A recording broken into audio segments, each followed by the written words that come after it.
JDev is back at it here. Give everyone another Chicago Bulls related video with the NBA trade deadline just around the corner on March 25th. There are some moves that the Chicago Bulls need to make as a franchise. Yes, they need to make moves. They don't need to stay with the players that they have. They don't need to be sellers. They need to switch out some of the pieces that they have for better pieces to put around the guys that they currently have. So there's three trades that I think the Bulls should make. The Bulls right now kind of remind me a little bit of the Golden State Warriors before they started winning championships. A lot of good players that were draft picks that kind of don't necessarily mesh, but all of a sudden they started winning, games. And the Bulls aren't at the point where they're winning a lot of games. You remember the Warriors switched coaches; they went from Mark Jackson to Steve Kerr, and then all of a sudden the Warriors became NBA champions. And I think the Bulls are very close to that point.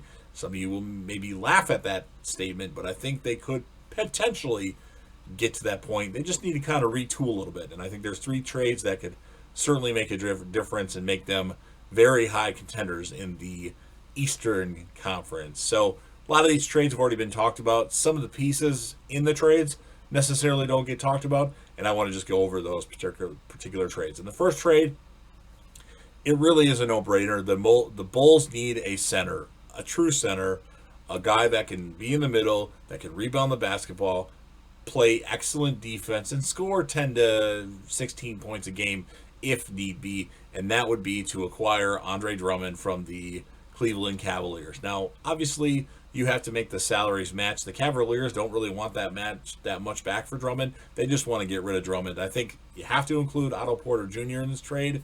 I would love to keep Otto Porter Jr. Who knows if he would re-sign with us? If we kept him, obviously he wouldn't be paid as much anymore. But I could see paying him like $15 million a year. But he never stays healthy. So if we could get Andre Drummond, put him in the middle, send Otto Porter off because we don't really need him with Patrick Williams as our starting small forward anyway. I think that would make a big difference on the team already. Now, you want to give Cleveland something else in this deal. Not too much more, but something else. You either throw in a second round pick, you can whatever year they prefer, and then I think if they want more than a second round pick, I would give them Daniel Gafford. So Gafford or a second with Otto Porter Jr. for Andre Drummond. That would be the trade that I would do. Gafford just doesn't fit in right now. I really like Gafford. I think he has a lot of potential. He kind of reminds me of DeAndre Jordan, but less physical version of DeAndre Jordan with how athletic he is.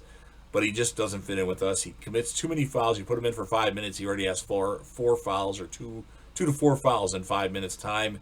That isn't going to work. So you put him on Cleveland, let him start on Cleveland, or be the first center off the bench, I guess, in that situation. And I think he would do good. But it's one or the other. It's either Porter with Gafford or a second for Andre Drummond. That would be the trade I would do, and I think that would really improve us. We'd have that legit center, and he would certainly make a difference. Now, the next trade has been rumored all season long. The Bulls have to get Lonzo Ball. It's simple as that. I think he would be that good defender, good high basketball IQ, and he could hit a shot here and there. And he's had a really good season, which kind of sucks. If we would have got him early on, we might have been able to acquire him without giving up as much. So I would get Lonzo Ball and probably Willie Hernan Gomez from the Pelicans. And then in the trade, you have to get back Satoransky. You have to get back D'Angelo Valentine.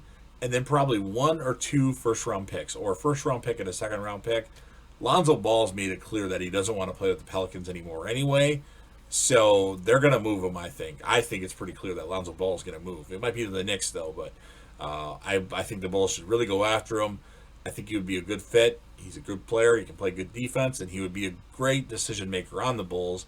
And definitely going to have Kobe White just come off the bench and be kind of like the Ben Gordon sixth-man role. White can come in when we need a bucket, and then Ball can come in when we need defense. Simple as that. That's how I see it going. But yeah, just Valentine and Satoransky, and maybe one or a first and a second in that deal. I think that would be enough to get it done. I would go as far as giving two firsts in this deal. Would have to be really spread out, like a first in 2022 and then a first in like 2025 or something like that.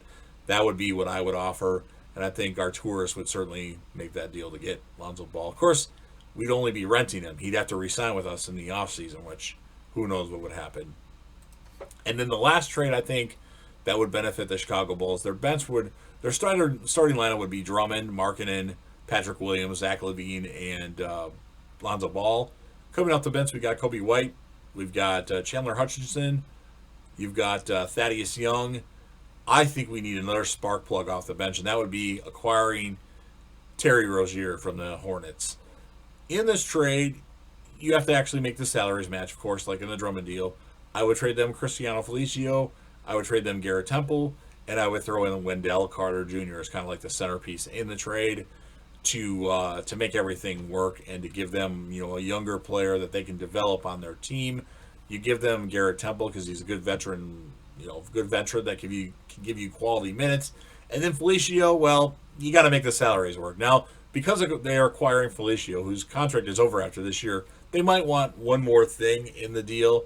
Maybe offer him a second-round pick or possibly a first, but that's getting a little too much. But that would give us Rozier, Kobe White, Thaddeus Young, Hernan Gomez, and Hutchinson off the bench. And then if there's some players that we can buy out and get on the Bulls, such as like a Jay Crowder, that I think would really elevate us to the next level. I don't know if that's going to be a possibility, but if we can get a really strong veteran that can play defense or fill in a positional need, maybe even another center, because I don't know how good Hernan Gomez would be being the backup center and playing, 15 to 18 minutes a game. It certainly couldn't hurt us, though, to get a veteran like a Jay Crowder or maybe Willie Cauley-Stein or something like that. So those are the moves I think the Bulls should make. Please leave me your comments on moves you think they should make, or talk about how great these moves would be for the Chicago Bulls. I think they would really be a championship contender. Maybe not for this year because the guys have to kind of learn to play with each other. But if they can bring Ball back and they can bring Drummond back for next year, assuming they acquire him, I think it would be a really solid team and we would be really good. So if you're a fan of the Chicago Bulls and you like these deals and you definitely agree with me that the Bulls should make moves to improve the players that are around them, go ahead and smash that like button. If you know anybody that would be interested in this, go ahead and share the video. Leave me plenty of comments talking about these moves that you would make yourself. And last but certainly not least, don't forget to hit that sub button, subscribe to the channel, join the team, show your damn support, and be a part of something special. And of course, JDev will return.